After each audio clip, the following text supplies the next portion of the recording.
મુખ્યમંત્રી ભૂપેન્દ્ર પટેલ મોડી રાત્રે અમેરિકા જવા રવાના થશે। 2002 બાદ અમેરિકા જનારા પ્રથમ ગુજરાતના મુખ્યમંત્રી બનશે। વાઇબ્રન્ટ ગુજરાત 2027 માટે અમેરિકા કેનેડાનો પ્રવાસ 17 થી 24 ઓગસ્ટ સુધી અમેરિકા કેનેડાના પ્રવાસે છે મુખ્યમંત્રી।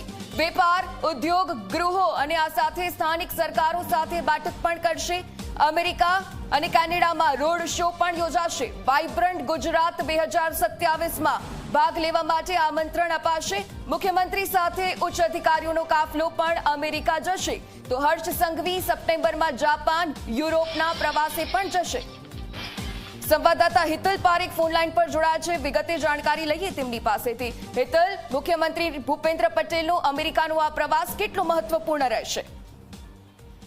જી ચોક્કસ એવું કહી શકાય કે મુખ્યમંત્રી ભૂપેન્દ્ર પટેલનો અમેરિકા અને કેનેડાનો પ્રવાસ ખૂબ મહત્વનો છે, કારણ કે જાન્યુઆરી મહિનામાં ગુજરાતમાં global summit 2027 vibrant Gujarat global summit 2027 યોજાવાની છે। ત્યારે તેમાં મૂડીરોકાણ ગુજરાતમાં આવે, ભારતમાં આવે એ દિશા માટે ત્યાં ખાસ કરીને જોવા જઈએ અમેરિકા અને કેનેડામાં સ્થાનિક વેપારી ઉદ્યોગ ગૃહો સાથે સાથે જોવા જઈએ તો સ્થાનિક સરકારોને પણ ગ્લોબલ સમિટમાં ભાગ લેવા માટે આમંત્રણ આપવા મુખ્યમંત્રી અને ગુજરાતમાંથી એક મોટો અધિકારી વર્ગનો કાફલો પણ આ અમેરિકા કેનેડામાં પ્રવાસ થઈ રહ્યો છે।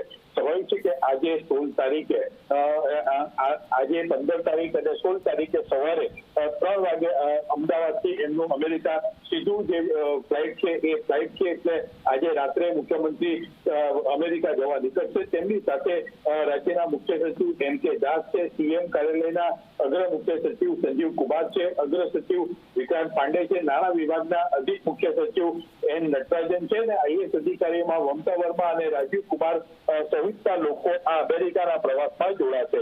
ગુજરાત માટે મૂડીરોકાણના પરિપ્રેક્ષમાં આ ખૂબ મહત્વનો પ્રવાસ બની રહેશે।